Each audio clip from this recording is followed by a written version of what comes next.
Malam ini sangat sunyi. Bayu, kenapa tanganmu begitu dingin? Apakah kau takut padaku? Bisik Diana dengan suara yang bergetar namun penuh kelembutan. Sementara jemarinya yang lentik perlahan menyentuh rahangku. Aku hanya bisa menelan ludah, merasakan jantungku berdegup sangat kencang. Seolah-olah suaranya bisa terdengar hingga ke sudut kamar yang luas ini. Di bawah temaram cahaya lampu tidur yang redup, wajah wanita di hadapanku ini tampak begitu sempurna. Namun ada gurat misteri yang seolah sengaja ia simpan rapat-rapat. Aku hanya merasa tidak pantas berada di sini.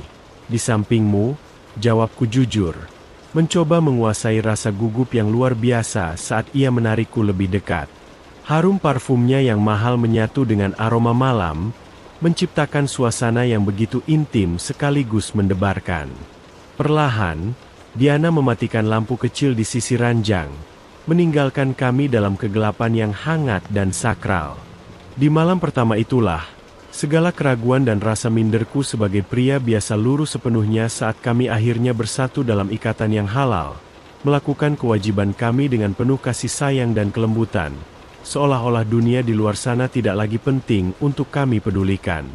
Namaku Bayu, dan hidupku berubah total saat aku bertemu dengan Diana. Di mata orang-orang, Diana adalah sosok wanita yang memiliki segalanya. Ia cantik, elegan, dan dikenal sebagai seorang janda kaya raya yang memiliki beberapa lini bisnis sukses di kota ini. Pertemuan kami pertama kali terjadi di sebuah galeri seni tempatku bekerja sebagai petugas kebersihan paruh waktu. Aku hanya seorang pemuda yang mencoba bertahan hidup sambil menyelesaikan kuliahku. Sementara ia adalah kolektor yang bisa membeli lukisan termahal di galeri itu, tanpa harus berpikir dua kali. Namun, ada sesuatu di matanya yang selalu terlihat kosong. Sebuah kesepian yang hanya bisa aku tangkap ketika ia sedang sendirian memandangi sebuah karya seni yang melankolis. Kedekatan kami bermula dari hal-hal kecil.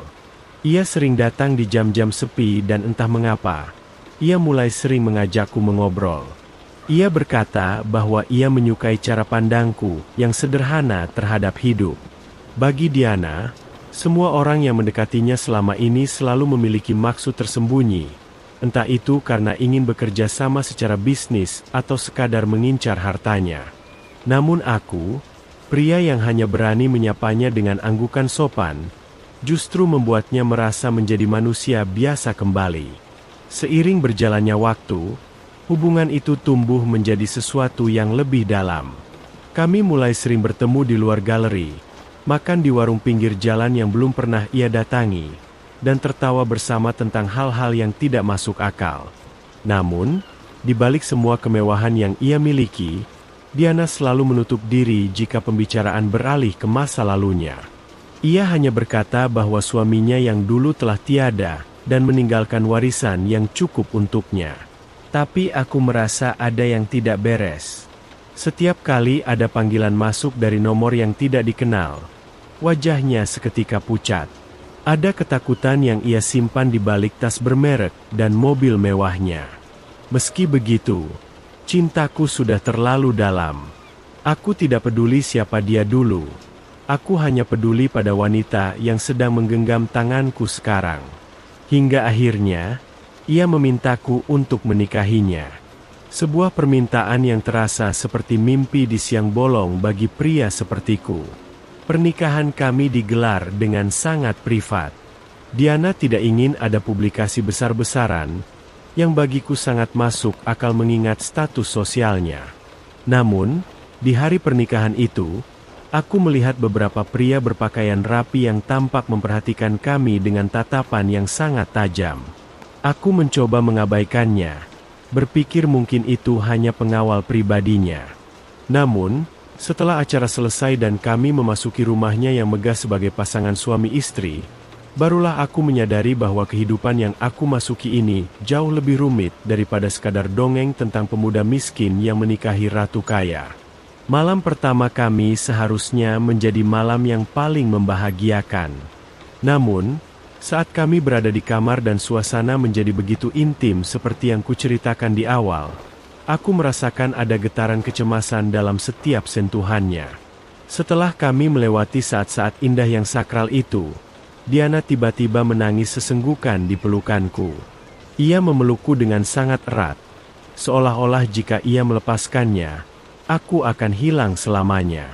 Disitulah, di bawah selimut yang hangat setelah penyatuan kami, ia mulai membuka tabir yang selama ini ia sembunyikan rapat-rapat dari dunia luar. Diana bercerita bahwa kekayaannya bukanlah sekadar warisan dari suami yang baik hati. Suaminya yang terdahulu adalah seorang pria yang terlibat dalam jaringan bisnis gelap yang sangat berbahaya. Kematian suaminya pun bukanlah karena sakit, melainkan karena persaingan kekuasaan yang kejam. Diana terpaksa mengambil alih posisi itu untuk melindungi dirinya sendiri, mencuci semua uang haram itu menjadi bisnis yang sah agar ia bisa keluar dari lingkaran setan tersebut. Namun, orang-orang dari masa lalu suaminya tidak pernah membiarkannya pergi. Mereka terus mengintainya, menunggu saat yang tepat untuk mengambil kembali apa yang mereka anggap sebagai hak mereka. Mendengar itu, dadaku terasa sesak. Aku merasa seperti sedang berada di dalam sebuah film aksi yang mengerikan. Aku hanyalah pria biasa yang terbiasa dengan kehidupan tenang, dan sekarang aku mendapati diriku menjadi suami dari seorang wanita yang nyawanya selalu terancam. Diana berkata bahwa ia menikahiku karena ia butuh alasan untuk berhenti. Ia butuh seseorang yang bisa memberinya keberanian untuk benar-benar meninggalkan masa lalu itu. Ia rela melepaskan semua hartanya jika itu artinya ia bisa hidup tenang bersamaku. Selama beberapa minggu pertama pernikahan kami, aku mulai merasakan tekanan itu.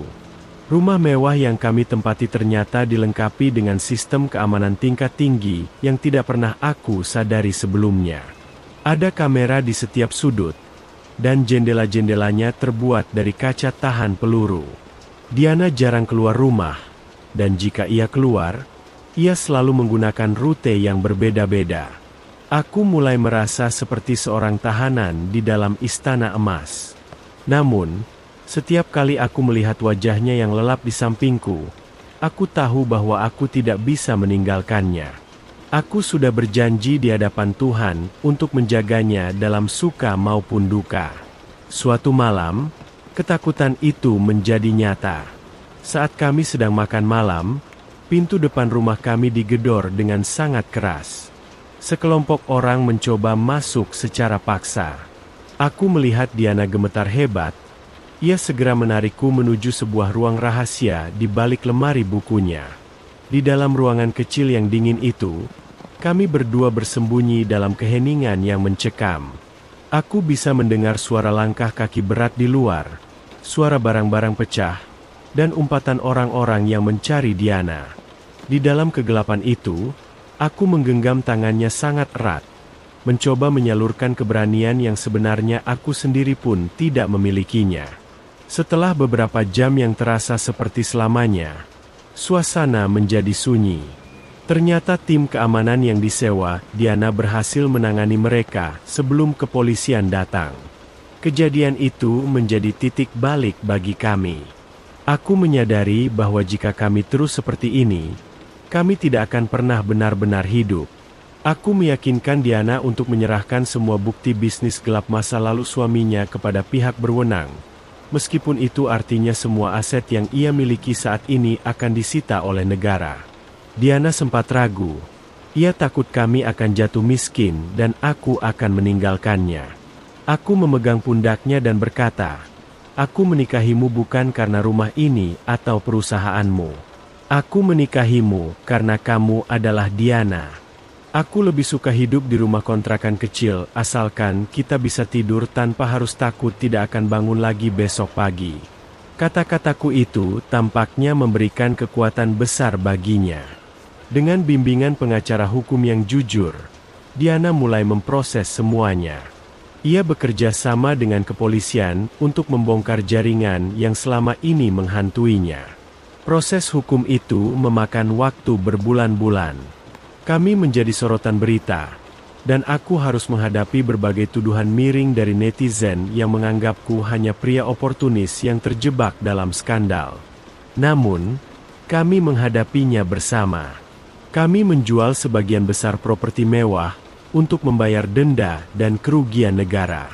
Perlahan tapi pasti, nama Diana mulai bersih dari catatan kriminal masa lalu suaminya.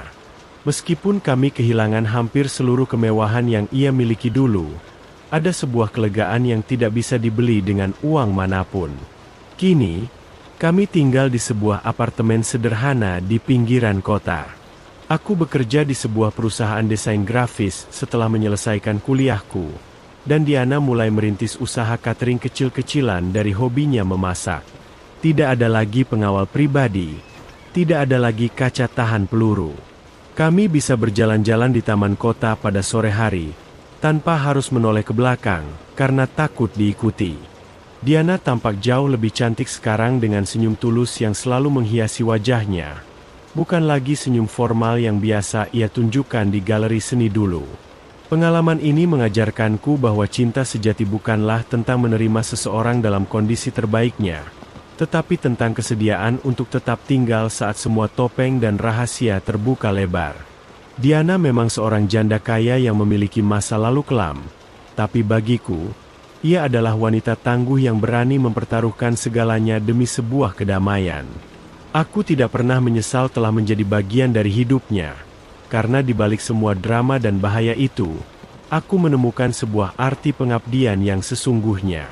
Setiap malam sebelum tidur, kami selalu menyempatkan diri untuk berdoa bersama, bersyukur atas ketenangan yang akhirnya kami miliki.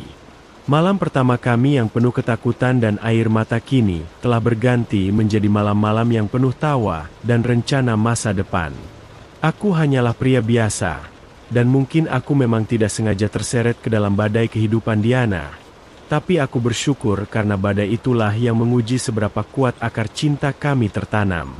Sekarang, kami hanya ingin menua bersama, membangun kehidupan baru yang jujur, sederhana, dan penuh keberkahan tanpa perlu lagi ada rahasia yang disembunyikan.